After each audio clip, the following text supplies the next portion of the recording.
Bonjour Aline. Bonjour Caroline. Je suis ravie de t'accueillir aujourd'hui à l'occasion de la Journée de la Femme. Est-ce que tu veux bien te présenter? Bien sûr. Je suis Aline Le Tailleur, directrice nationale des ventes pour le Wound Care. Je suis mariée, j'ai 48 ans et j'ai 4 enfants. J'ai rejoint Coloplast il y a maintenant 8 ans. J'ai commencé en tant que commerciale. J'ai eu un poste de directrice régionale pendant 5 ans et je suis aujourd'hui directrice nationale des ventes. Alors, ce que j'aimerais, Aline, c'est comprendre, en fait, selon toi, quels sont les essentiels pour avoir un bon équilibre entre la vie pro et la vie perso. Je pense qu'il faut surtout être bien organisé, planifier les activités, qu'elles soient professionnelles mais également personnelles, pour éviter d'avoir trop de temps dédié au travail et un peu moins de temps dédié à la vie personnelle. Et est-ce que tu dirais que tu as parfois eu à faire des choix difficiles, en fait, entre ta vie personnelle et ta vie professionnelle? Oui, j'ai eu parfois à faire des choix difficiles et j'ai appris aussi au fur et à mesure des années à m'organiser mieux. C'est vrai que quand je suis devenue directrice régionale, j'ai eu la chance d'aller au Danemark pour faire une formation en tant que manager. C'était un grand moment pour moi, j'étais très, très contente. Malheureusement, cette semaine-là tombait la première semaine de septembre, qui est aussi la rentrée, scolaire pour nos enfants en France et je me souviens d'avoir passé une première journée de formation qui était juste géniale et d'avoir un appel de ma fille le soir. Je voulais lui partager ma journée et finalement, elle était en larmes au bout du téléphone en me disant: «Mais maman, c'est la rentrée des classes, c'est pas du tout la classe que j'espérais, j'ai perdu toutes mes copines» et Antoine, donc son frère aîné, est parti à l'armée. C'était le premier jour où il partait, en tant qu'engagé volontaire, à l'armée. Antoine n'est plus là et puis tu es pas là et c'est pas du tout pareil et je suis passée d'un ascenseur émotionnel vraiment en me disant: «Waouh, j'ai passé une super journée» et dans le même temps, je sais que ça n'allait pas du tout à la maison.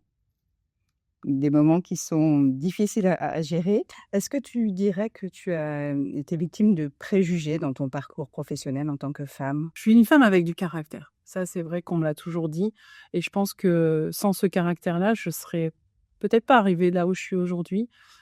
Quand j'ai déterminé, j'ai décidé quelque chose, je me donne les moyens pour y arriver. Je pense que les gens s'en rendent compte et n'essayent pas de venir me piquer avec des petits propos, sexistes parce que de toute façon, j'ai du répondant et ça, les gens s'en rendent compte. Donc non, honnêtement, je pense pas et d'un autre côté, on est en 2025, donc c'est aussi un bon signe, je pense, pour les femmes.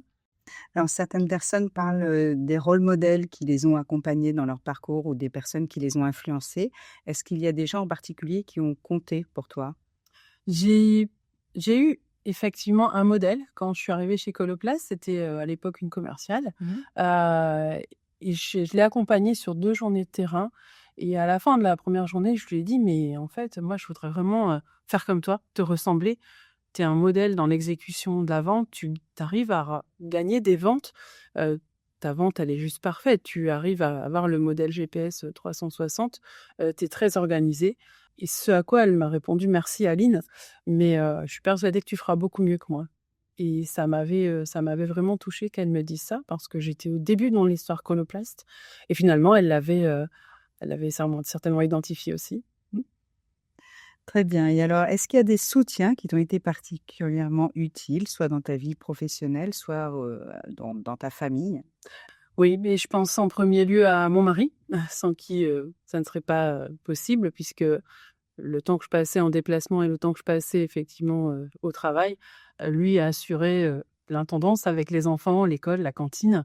Je pense aussi à ma fille qui, m'a toujours dit: «Maman, je suis fière de toi» et c'est vrai que ce soutien-là est important parce il y a souvent des moments de doute aussi et de se dire: «Non, on peut y arriver, on va y arriver» et la famille est OK, tout le monde est d'accord, ça roule.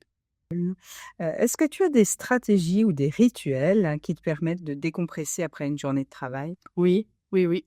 Je commence toujours ma journée par du sport. Ça permet de vider l'esprit, ça donne aussi une bonne dose d'énergie pour commencer la journée. Heu, je fais 45 minutes, de sport tous les matins. Alors c'est pas un sport intensif, mais ça reste quand même de la marche rapide et j'en profite également pour, travailler mon anglais. Je regarde une série, en version originale, tous les matins. Mmh. Très bien. Est-ce que tu dirais que Coloplast favorise l'inclusion des femmes et d'une manière générale, les progressions de carrière des femmes? Eh bien, j'en suis l'exemple même, Caroline. J'ai commencé, il y a donc 8 ans en tant que commerciale. J'ai eu un beau parcours, à ce niveau-là et j'ai eu l'opportunité de passer directrice régionale. J'ai fait ce travail-là pendant 5 ans et aujourd'hui, je suis arrivée directrice nationale, donc c'est vrai que c'est un beau parcours, et j'en suis très fière et c'est vrai qu'autour de moi, il y a aussi beaucoup de femmes qui, performent et qui ont des opportunités, chez Coloplast.